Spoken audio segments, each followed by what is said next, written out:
I don't have to tell you things are bad. Everybody knows things are bad. Everybody's out of work or scared of losing their job. The dollar buys a nickel's worth. Banks are going bust. Shopkeepers keep a gun under the counter. Punks are running wild in the street, and there's nobody anywhere who seems to know what to do, and there's no end to it.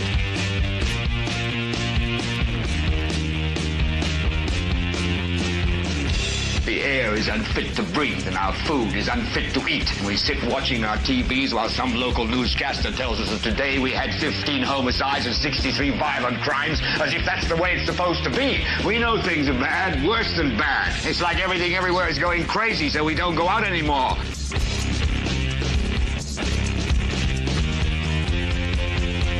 We sit in the house, and slowly the world we're living in is getting smaller, and all we say is, please, at least leave us alone in our living rooms. Let me have my toaster and my TV and my steel-belted radios, and I won't say anything. Just leave us alone. Well, I'm not going to leave you alone. I want you to get mad.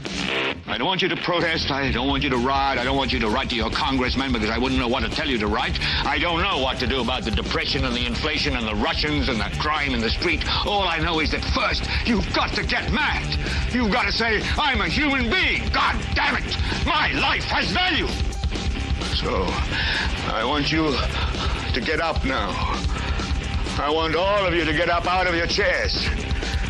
I want you to get up right now and go to the window, open it, and stick your head out and yell, I'm as mad as hell, and I'm not going to take this anymore.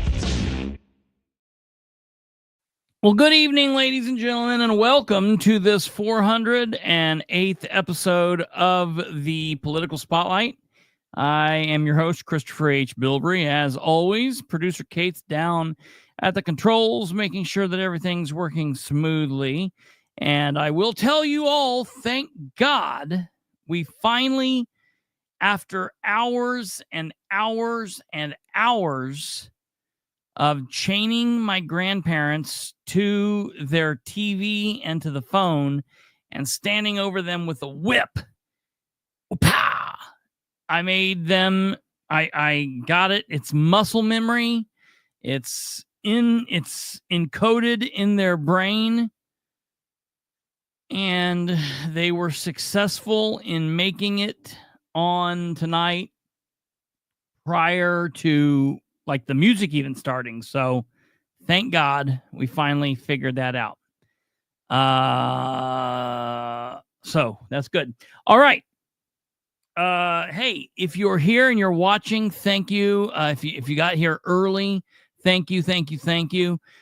We are coming to you live on Monday, March 10th, 2025. If you're here live, thank you. Please do us a favor and give us a thumb. Hit the like button. If you're here on YouTube, that would be fantastic. It would be helpful. And, you know, we don't ask much of you. If you would just hit that thumb every now and then. We do have our YouTube pay thing that I messed up last month. I tried blaming it on Kate, but it was my fault. We have that smooth. So for all of you, I know Lenny and others like to give the like super chats sometimes. For those of you that like to drop some moolah in the chats, you know, $2, $5, $100, $200, whatever you like to give, it's there. But please understand, we do not ask you for money. Understand, you know, I don't do the whole Patreon thing. I have people ask me like daily why I don't do Patreon or why I don't offer up a members only content. And I'm like, that's, you know, if this were a comedy, I mean, it is comedy, believe me, black comedy. If this were like comedy or history or something else, that would make sense. But the point of this is to get it out to everybody. So We don't do hidden content or other content or content for those who pay for it. You know, that's so crazy to me. So it is what it is. But all we ask of you is to give us that thumb, hit the like, subscribe. If you haven't subscribed, please consider subscribing. It doesn't cost you anything. Click the bell. If you're here and you feel like commenting, comment over on the right-hand side. If you're here in the future via replay, comment down below and do that. So, look, I want to be honest. About a minute ago, and when I say that, that's like 10 minutes, 15 minutes before the show started, I considered putting up no show tonight. But then I thought, no, I cannot do it because I just worked all this out with my grandparents. If I don't test it, all that hard work would be out the window and we would have to do it again, whenever tomorrow. So we are live. This is probably not going to be a long show. So an hour and 15 minutes or so, we don't have a lot to talk about. We're kind of in one of those weird spaces where it's kind of the hurry up and wait. Nothing's really happened. Not much has changed from last night. I believe that everybody's so discombobulated from daylight saving time that everyone's just freaked out and not doing anything. I think that's I think that's what it is, but I don't know. I do have a couple things to kind of talk with you about, I guess, to tie together before we go over kind of tomorrow's itinerary, which is important. First and foremost, to give Alva the update. So last night when we were wrapping up the show, Alva had asked about the check. What about the check? For those of you that are aware of what he's talking about the $3,200 or $3,300 check, whichever one it is, from the Delaware County Redevelopment Commission that they voted to pay, that the auditor's office then apparently cut a check and sent the check to the Delaware County attorneys, John Brook and Danielle Struble. And we've been on this big back and forth type of thing between myself and John Brook. And look, the only thing I can say is there's no reason for him to be so adamant about me not getting this unless there's some kind of a problem. Obviously, there has to be a problem. Why else would he not give me the damn check? That's stupid. So I told you all that there is a missing piece of the information that I'm not wanting to disclose because I don't want to tip my hand to them. Now, it doesn't tip my hand saying there's a missing piece of information. They can wonder what that is. I'm still not going to give you that information yet. And it's not about you guys. It's because I don't want them to know what this bit of information is. I did mention, however, that I would be contacting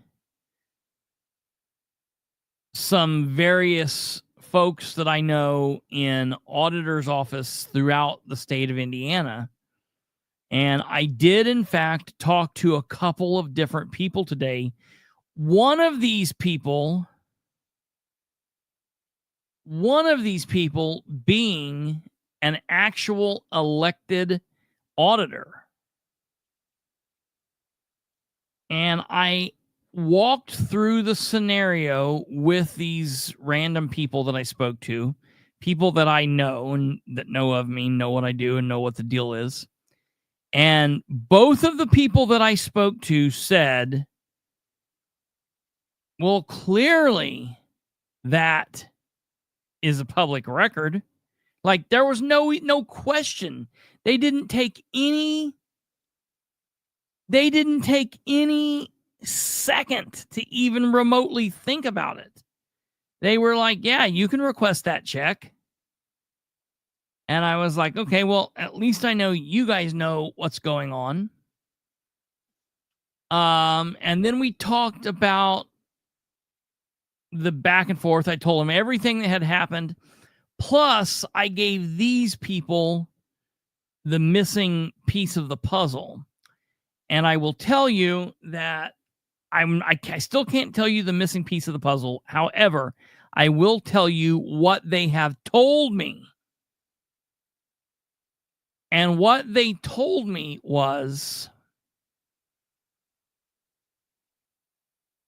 just as I figured, when you write a check at your house, okay, for those of you that, a lot of people don't do checks. A lot of people don't do checks anymore.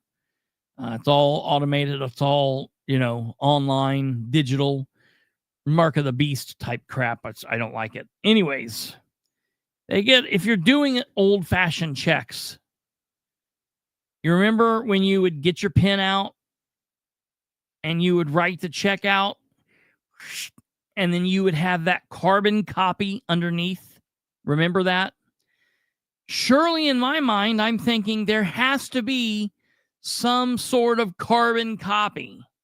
There has to be something that lets these people know, oh, wait, we did write check number, 7,230, and that went to the political spotlight, and it was for this amount of money on this date. Or we did cut a check for $3,200 to Brook and Struble on this date. Clearly, there has to be something like that, because in the real world,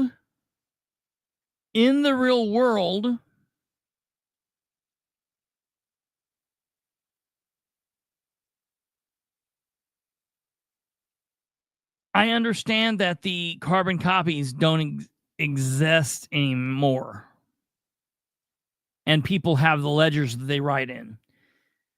But there still has to be some kind of a digital copy, as Kate's alluding to here, saying, what's going on. And so I'm trying to think, I'm going to request that. Well, I got the message today from an actual elected auditor who told me, yes, that document is called blank. This is what you need to request. Blank document. It is public record. I didn't even need to question that, but they went ahead and said it. And you should request this. There should be absolutely no thought to this. They should get the request, and they should just email you a copy, and there's no issue. Well, the problem, I can't tell you. Yes. Yeah. Yes.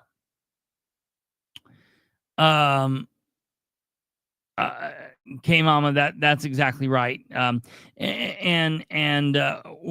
the cleared and or canceled check. It's I guess one and the same thing. So I am in the process of issuing that. I will complete. I started to type that request out tonight, but then I started working on the show. So I will finish that request when we get off the air. I will send that out. They will have it by the time they go to work tomorrow morning. And I'm assuming I'll hear from John Brook by 10 o'clock tomorrow morning. So we'll find out what kind of nonsense they're wanting to tell me about this. And I'll be honest, what I'm doing is I'm kind of running out the clock. I'm waiting until the governor of Indiana announces a new public access counselor. We don't have a public access counselor currently. And I kind of was under the impression that that's okay. We still have everybody in the office. But man, I'm telling you what, Luke Britt left, and it's like they folded the office up and chucked it out the window with him, because you can't get a hold of anybody down there. Emails don't work. Cell phone numbers don't work. The office numbers don't work. You cannot call that off. It's like it never existed. It's wild.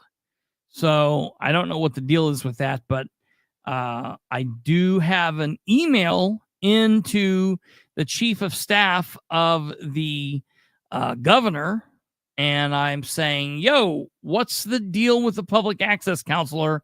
Can we get on the ball? Some of us have shit to do, you know?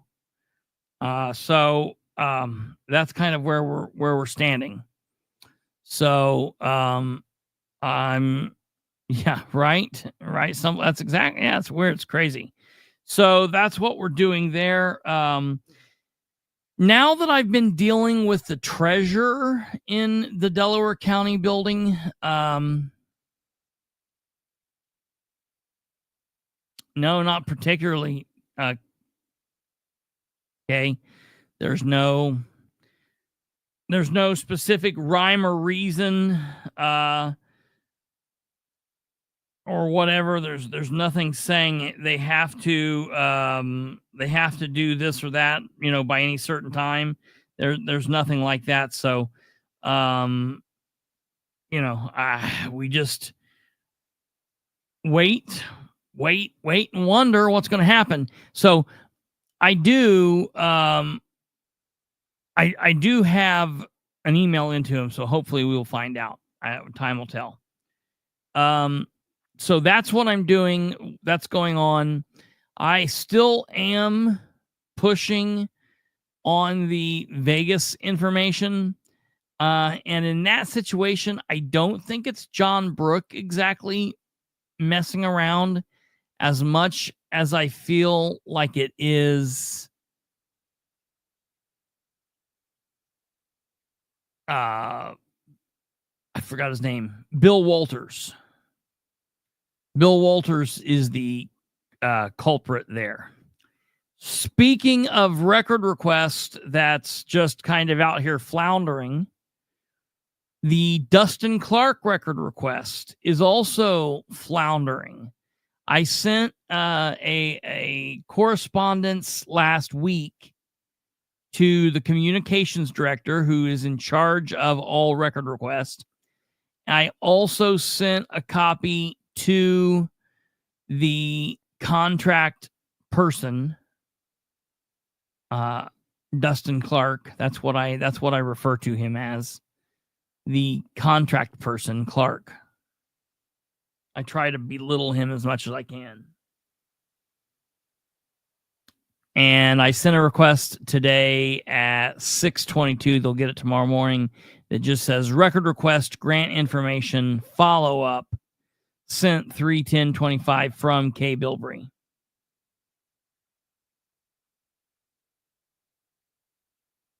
Hello, communications director Green and contract person Clark.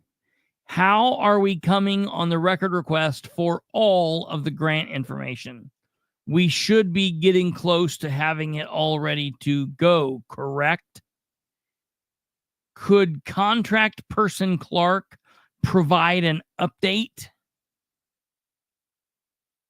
So we'll see if he sends me something letting me know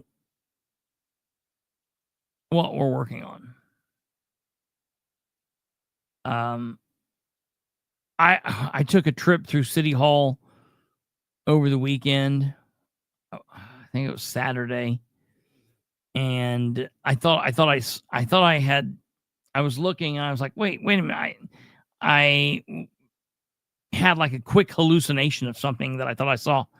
And so I drove through the parking lot, and it just floors me to go and do a quick drive-by and look in their assigned parking spaces that you've got like the mayor and the police chief and the fire chief and the controller and the HR woman and the communications director. And then literally still it's up as the grants. It says grants writer. And I'm like, dude, this guy has wormed himself in to have, like, I don't see assigned parking for the man that brings up the coffee beans. I don't see a parking space for Thomas Business Supply.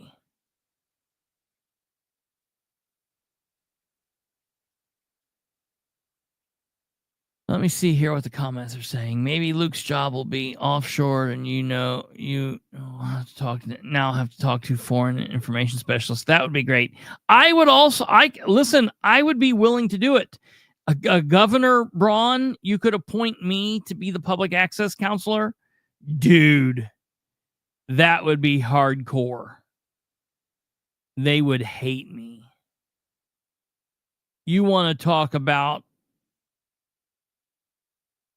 getting to the bottom of things. I would be like making opinions saying, for them to release the Epstein files and the JFK files. I'd be overstepping my bounds. I'd be making decisions on federal stuff. It would be amazing. Ron did say something about saving money and trimming the fat. I guess Luke was...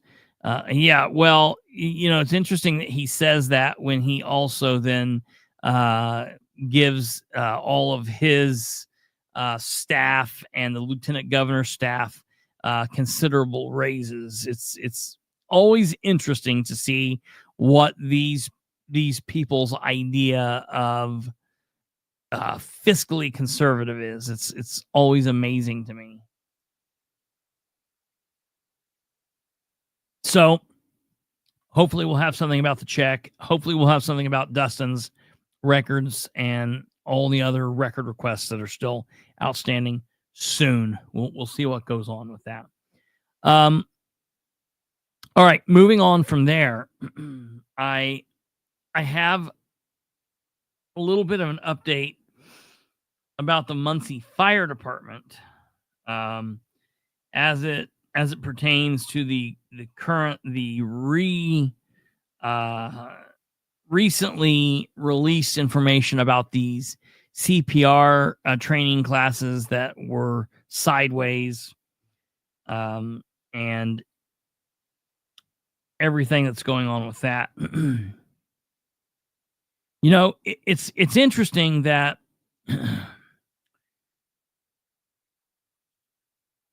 the fire department is under scrutiny for falsified training records. Falsifying training certification. And, you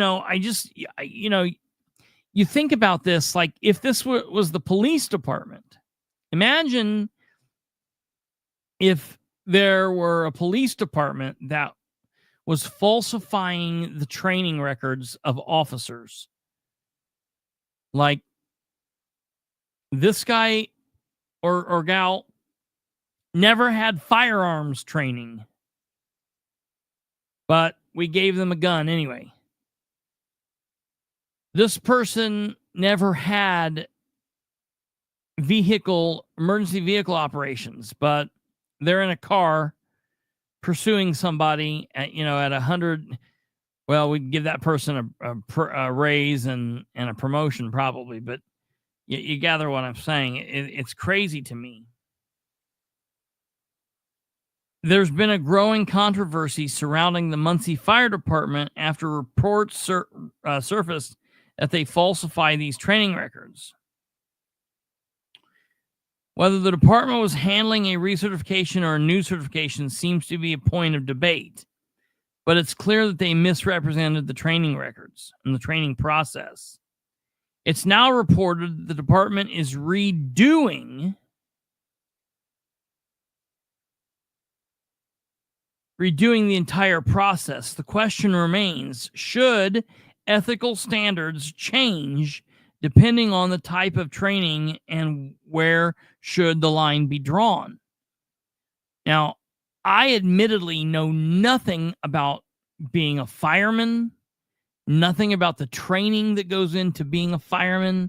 I know nothing about their rank structure or how any of that stuff works, but I know that there are stories, and there have been stories for a minute now, about the fact that their training firefighter, their training officer, the training instructor, or I don't know what they call him, what his rank is or what his title is. His name is Jason Bilbrey. And there's some kind of rumor. It's not a rumor because it was fact. I mean, I hate saying it's rumor. It is a rumor, but it's a factual rumor. Something to the effect of, I guess it's because I just don't know, because I don't know what the fire department, how it works, but something is up with his training, with his ability to be an instructor. It's like he's training, but he's not actually a certified instructor himself. So that would be like taking a police officer who has been on the road for a year and being like, okay, you're now going to instruct our department on how to handle domestic violence calls. And it's like, no, you're not. That guy doesn't know anything. Well, I don't know how long Jason Bilbrey has been on the department. I don't know if he's a full-time, full-fledged firefighter or if he is a civilian EMS, EMT person. I don't know which category he falls under, but I do know that there are serious claims about him and his ability to, I guess, instruct the other firemen. I don't know. A report from senior leadership was made to the authorities, according to my sources, and now it's being reported on Channel 13, WTHR, and all the indie stations, I guess. However, it's concerning that the senior leadership, including the fire chief, Dan Burford, and deputy chief, Dan Nind, failed to report the issue until much later. What blows me away is they're like acting like, oh, we're taking this very seriously. They sat through the falsified fraudulent course. It's not like this was something that happened that got brought to their attention. They were there. They took part in this. That's something that should be very concerning. And it really raises a lot of concerns.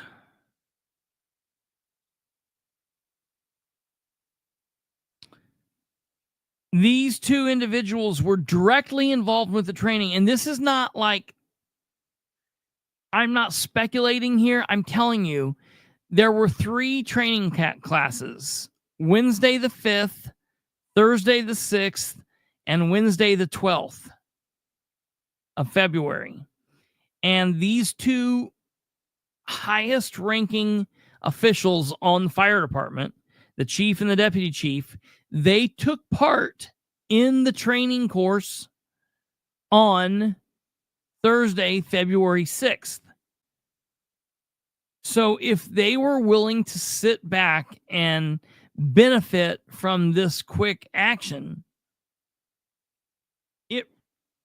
listen, I hate to say it because I like Dan Burford as a human being. I've always been friendly with him. He's always been polite to me. We've never had an issue. But man, this calls in serious question into his leadership, and into it calls into question who he is morally and ethically.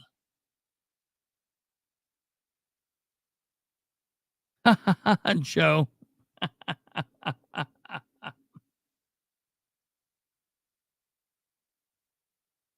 This calls into question their role in overlooking critical training standards. Their involvement suggests a lack of oversight, as they were reportedly, it's just insane to me, reportedly complicit in the omission of proper education and standards. Following the scandal, Fire Chief Burford initiated an investigation. But he and Chief Deputy 9 were the ones to conduct it. You're conducting an investigation into an allegation that something wrong was happening on the department, where you and your chief deputy took part in. And, okay, we're going to let you investigate it. If this were the police department, people would be losing their minds. And my question is, why are we not taking this more serious with it being the fire department? Because, yeah, let's face it, the police might beat you. They might violate your rights. They might shoot you. And if or when any of that stuff happens, it's the fire department and it's the EMTs that come in and try to care for you and keep you alive and get you to the hospital. And if those people are not properly trained, then it don't matter.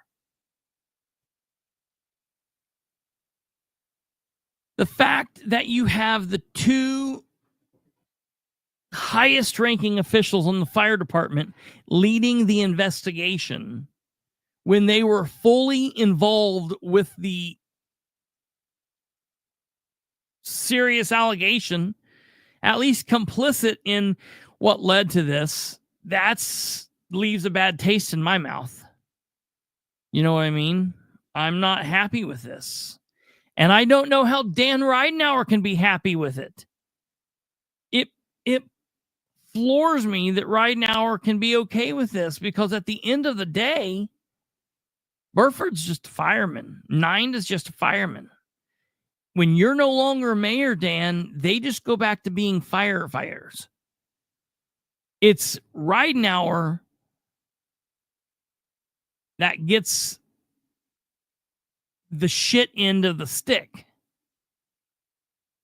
Let's investigate ourselves, said me. I like it.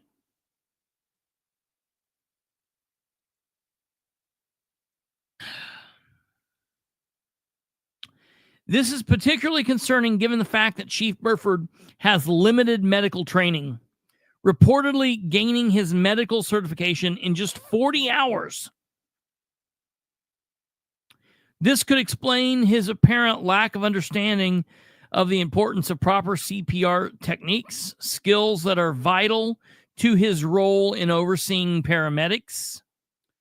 And somebody that I've left out of this equation the entire time has been the new EMS chief, Wesley Miller is his name. And while his name has not specifically been brought up to me, he is the EMS chief.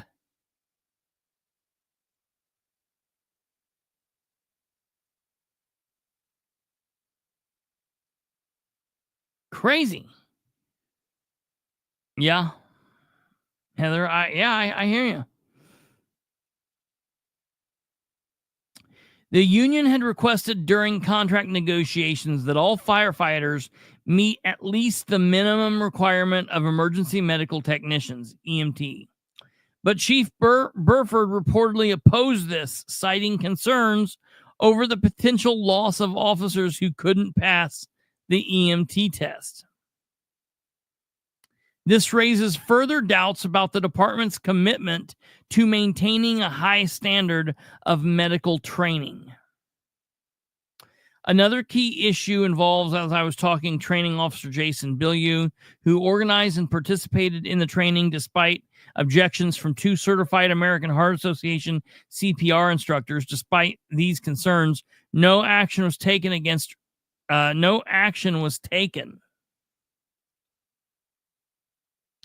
recruit paramedic Hannah Ruggles, who conducted the training.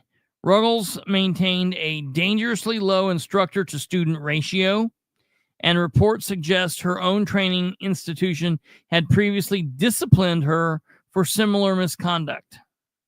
Additionally, she's still in her probationary year at Muncie and is doing this crap while in her probationary year. That's insane.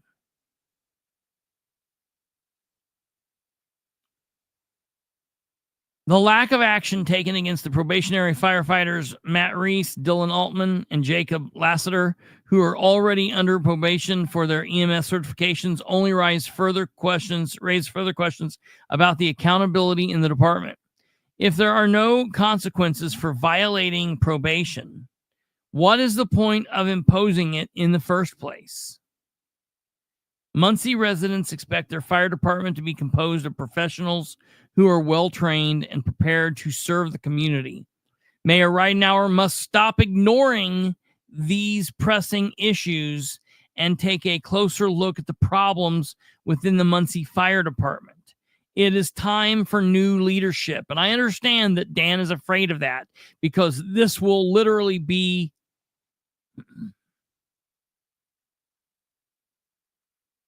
the 4th or 5th time that he would have put new leadership in place at the fire department alone.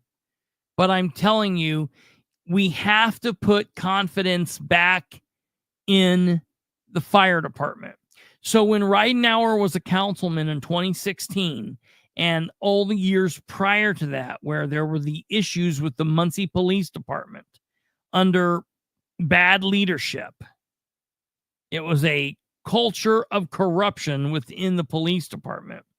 Ridenour and all of the others that ran for mayor that 2019 year talked about the need to put someone in charge of the police department who could bring back the standards and make the police accountable to the public, and make sure that the public knew that these officers were doing the level best and not out here just to beat them and to violate their rights and to yada, yada, yada. Okay. Well, when Ridenour became mayor, he acted swiftly, in his opinion, to put someone in charge of the police department that he believed would turn things around. And they have had a couple bumpy patches since 2019 forward, 2020 forward. But overall, the police department is doing better. Now here we are, and the fire department is doing worse. They're doing, it's crazy. So Ridenour has to make a decision here. And it's not going to be an easy decision. And I'll be honest, I don't know who he picks at this point, because Burford was always my idea for a chief when Ridenour took over. But Ridenour had other plans, and those plans all were disastrous.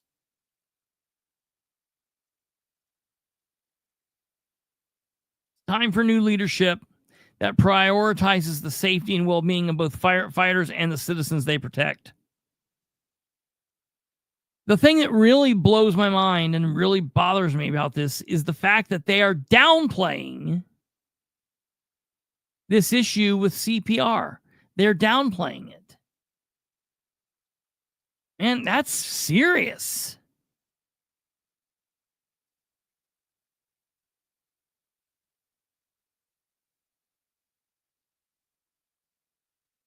If they did nothing wrong, and if there is nothing wrong to look at here, and everything was done above board, Why did they put out the memo that stopped all training immediately for the foreseeable future? Why did they put that memo out back last week, the day after I announced it? And why in the hell are they redoing 3 days of CPR class if they did nothing wrong?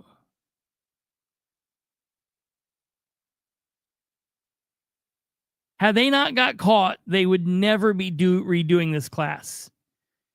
So I absolutely applaud the people that came forward and that sent these emails out to myself and to Channel 13 and to others. We need good, strong, professional, trustworthy whistleblowers, specifically in departments like this, in the police department, in the fire department, in the court system, in the prosecutor's office. We need this.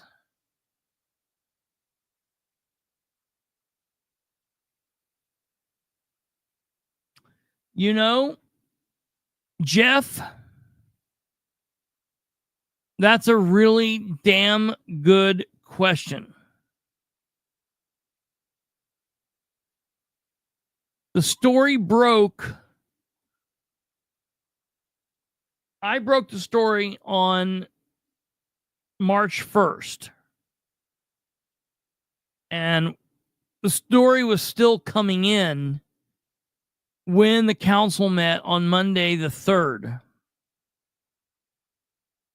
Part of what they were talking about was the need to have, raises for these guys who are very well trained and yada, yada, yada. Yeah, this should have come up and it didn't. I feel bad because I feel like I slipped and didn't say anything about it. I dread that. Now, going into the council, all 9 council members knew about it. I made sure they were all aware. So they did know going into the meeting, no one addressed it. That's a very good question.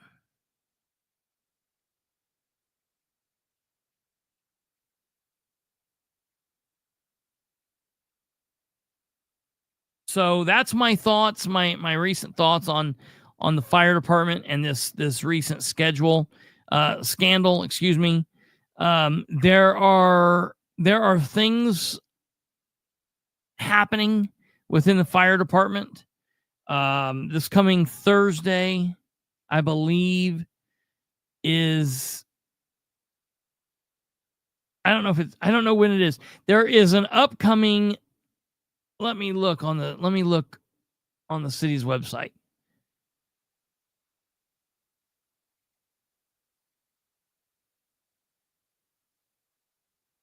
Muncie Fire Merit Commission meetings. City of Muncie.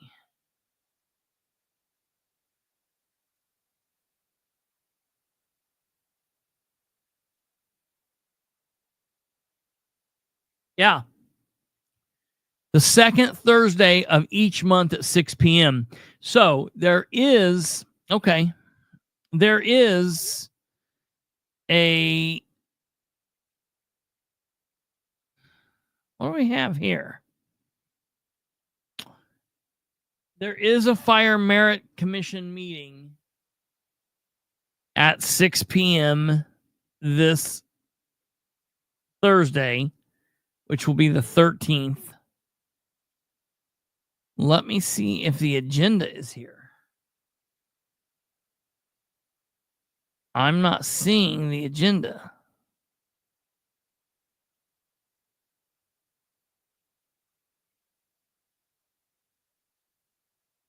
The last agenda I see is for January 2025.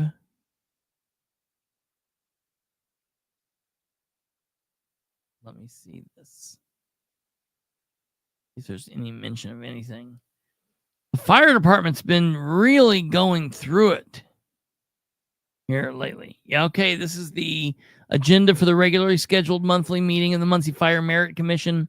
This was scheduled on Thursday, January 9th, 2025.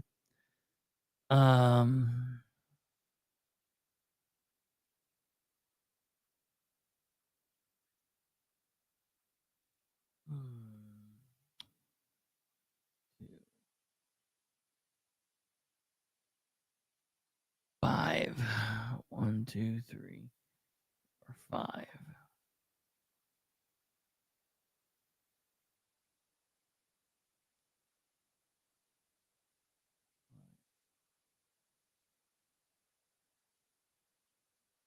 Okay, so yeah, all right, I'm looking here. Yeah, there's nothing for this upcoming. I'm going to have to talk. So the president of the board is Andrew Dale. And I'm going to have to find out from him what the deal is. Why we don't have agendas for February, why there's not an agenda for the agenda, let's see.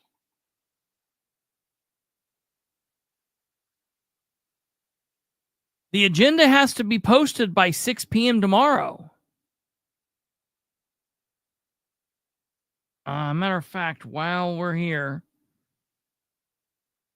I'm blown away that there's not something posted yet. Give me a second. I'm going to make contact with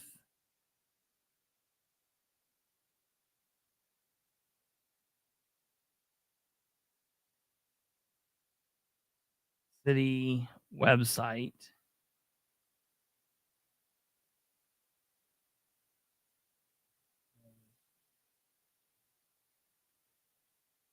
Fire Merit Commission.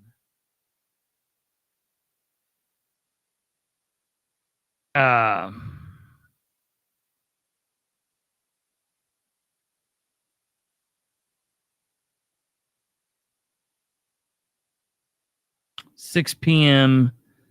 Thursday. Do we have an agenda yet? So I've asked Andrew Dale. We'll try to figure out if we can find an answer to this. There should be. I can't believe we would be this far into this and we wouldn't have an agenda. Because we're only, look, the agenda has to be posted by tomorrow. I guess we'll say that. I'm not going to hit anybody yet. One of the things I would say is Andrew is always a stickler for transparency and is, normally somebody that would like to try and get stuff posted as early as possible. So I would like to know, is this an issue with the city getting these things posted, or is this what's the breakdown here? Why is this not posted yet? How many firehouses could the state build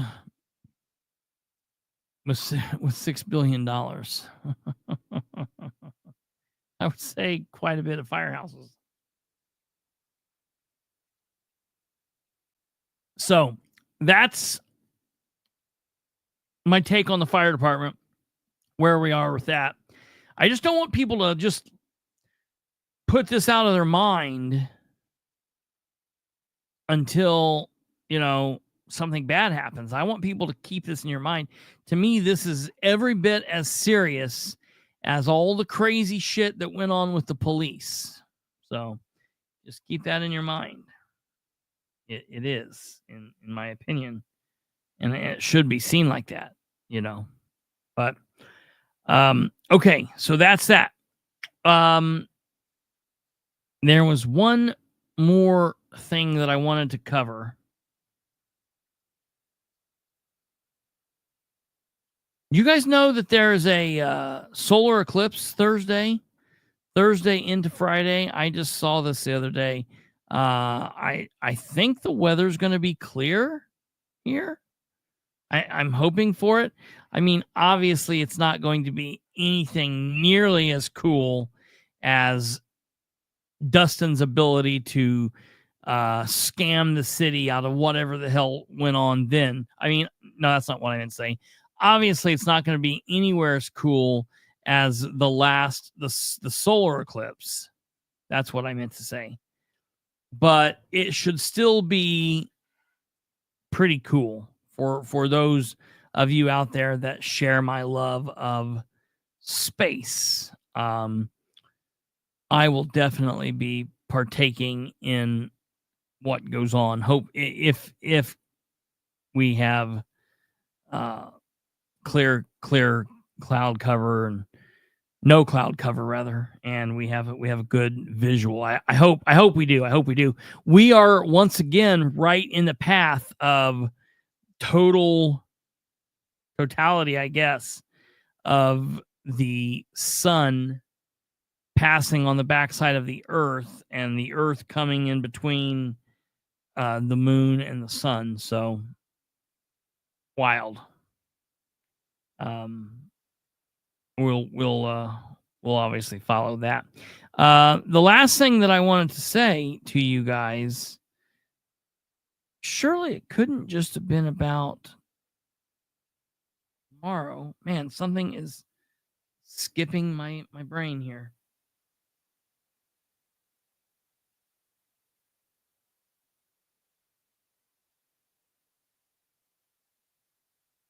I guess they absolutely could do that. Stumblefoot, that would be something.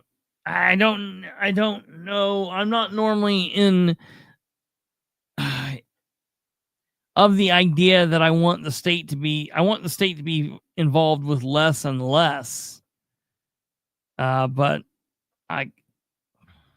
that's an interesting thought.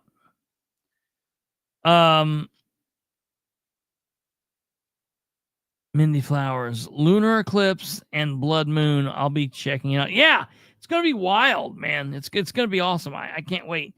Again, not nearly as amazing as the solar eclipse, but it should be a good time to be had by all.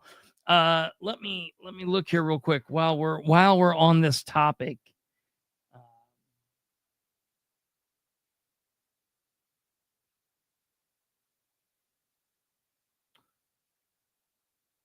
March. Okay, so it will actually be March 13th into the 14th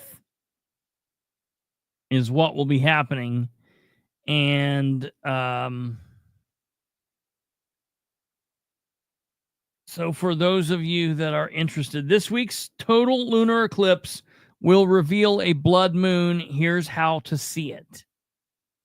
This week, on the evening of March 13th and into the morning of March 14th, the moon will slide into Earth's shadow, creating a wondrous and graceful event, a total lunar eclipse.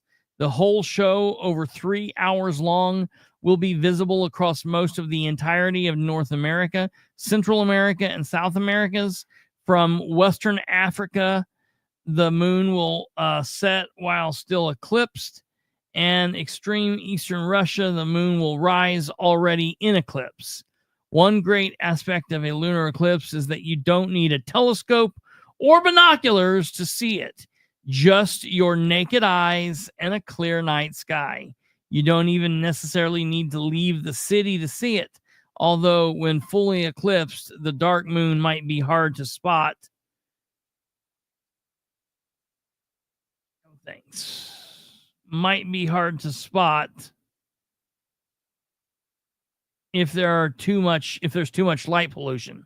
If you do have an astronomical equipment on hand, it will certainly enhance your enjoyment, since you'll get a close-up view of what is transpiring in order to best appreciate the cosmic show. It is helpful to understand the fascinating science behind the lunar eclipse, including why the moon appears red, a phenomenon also known as the blood moon. Below, we break down exactly what you'll be able to see in the night sky to come on Thursday evening. All you have to do is look up. And so what time is it going to be happening? Okay.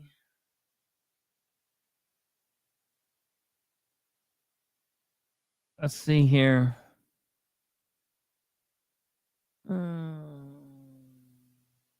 Here we go. All right. So,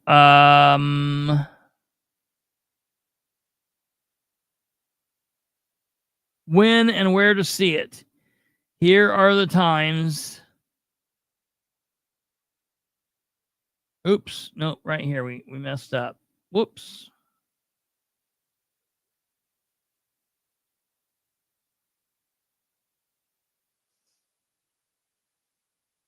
Okay.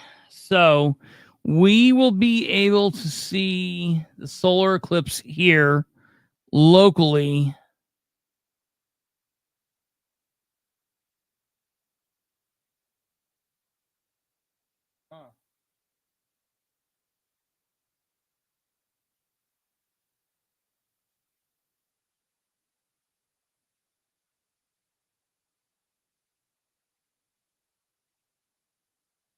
Like this.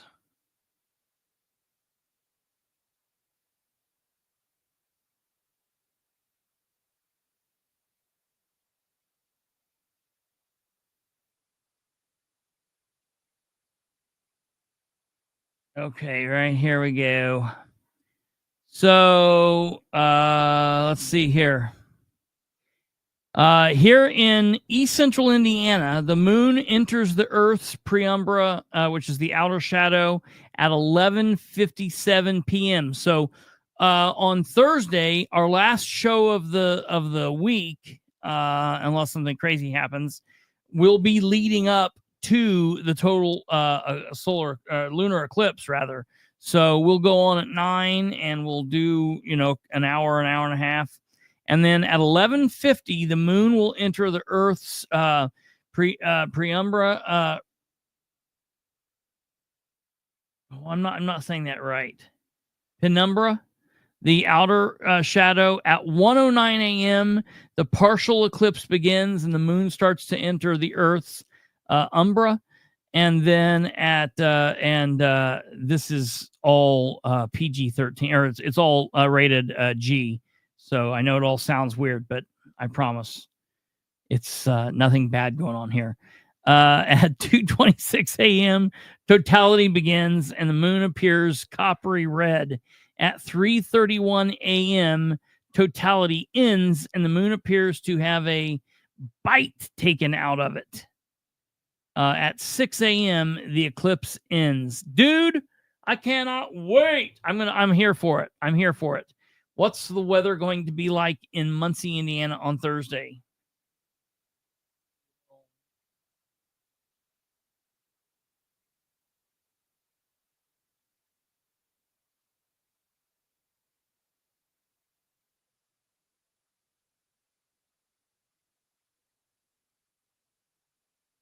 All right, here we go. Here's whether I'm. It's going to be 59 degrees. Perfect. And it's going to be clear to partly cloudy. So we should be able to see this. I'll tell you, I have not heard. You know what? I'm going to email the city and ask. I'll email and ask if Dustin's going to have anything else.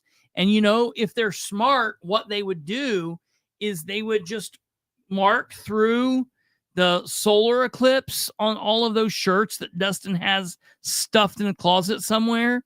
And they would write like lunar above it and change, like write the date. That's what Dustin needs to do. Dude, come on. Dustin, if you're out there, maybe, you can do this in front of Rojo's. It can all be one big thing. We'll see how many people will go out to Prairie Creek. This could really be an exciting thing. We'll finally get what we were promised. Maybe now all the people will come to Muncie. They were supposed to be millions of people that was going to descend into Muncie and other surrounding areas back in April last year. Maybe it'll happen, Thursday night. Wouldn't that be amazing? Hey, good evening there, Brenda. So that's not what I wanted to tell you, but I had it on my list, so I thought I would. Oh, no. The only other thing I wanted to tell you was tomorrow, Tuesday, at 6 p.m., we will be live streaming the Madison County Council Meeting. Over there, Dr. Green will be back. It'll be his first meeting back since he was there in January. Then he was gone in February. Now he'll be back tomorrow, and it'll be interesting to see what goes on. And I'm hearing that there's been a little bit of a break between Dr. Green and some of the powers that be over a couple of things. So it's going to be interesting to see what really happens here. We will be live streaming that. Dr. Catherine Callahan will obviously be on hand at the meeting. She will be live streaming it for us. It'll be across all of our platforms on YouTube, Rumble, X, Facebook, along with all of Catherine's platforms, and we'll post it in all of the Madison County groups. So be on the lookout for that. And then tomorrow, depending on how long the meeting takes, if the meeting gets out in enough time, we might have Catherine on with us. But it just depends on what goes on. If not, we might have her on Wednesday, but we'll keep you posted on what goes on with that. Just tune in and be ready to watch that. That's tomorrow at 6 p.m. So, ladies and gentlemen, I know it's a little early and we've only been here for just right over an hour, but that's all I've got. There's really not a whole lot going on. I've covered a lot of information, talked about the check that I'm working on, talked about the other record requests that I'm currently also working on, and we talked about the Muncie Fire Department. And when it's been as good as it's been, there's no reason to force it and crash the plane into the mountains. So we might as well call it an evening, let you guys have the rest of your Monday night. We will be back here tomorrow. We have a wonderfully packed day tomorrow. Got a lot of stuff going on. I've got some things that I am working on for later this week. We have some State House stuff that I will be paying attention to tomorrow. So we'll be talking about that in the next couple coming days. We are still following what's happening at the State House because there's a lot of crap going on. So keep the lookout on that. You guys take care of yourselves. God bless each and every one of you. Thank you all for tuning in. Hey, please, before you leave, yeah, right, Stumblefoot, it's good for a break every now and then, so we don't drive each other crazy. Hit that thumb before you leave, if you could, please. That would be, you did that. We did that at the same time. I thought you were doing something else. Sorry, that was my fault. Hit that thumb before you leave. That would be fantastic if you could, if you haven't already. This is a good show for you guys to like. If you haven't subscribed, please subscribe, click the bell, and share the show with everyone you know. That's the biggest and the best that you can do for us. If you want to get a hold of us, please, you know how to do it. It's all down there below.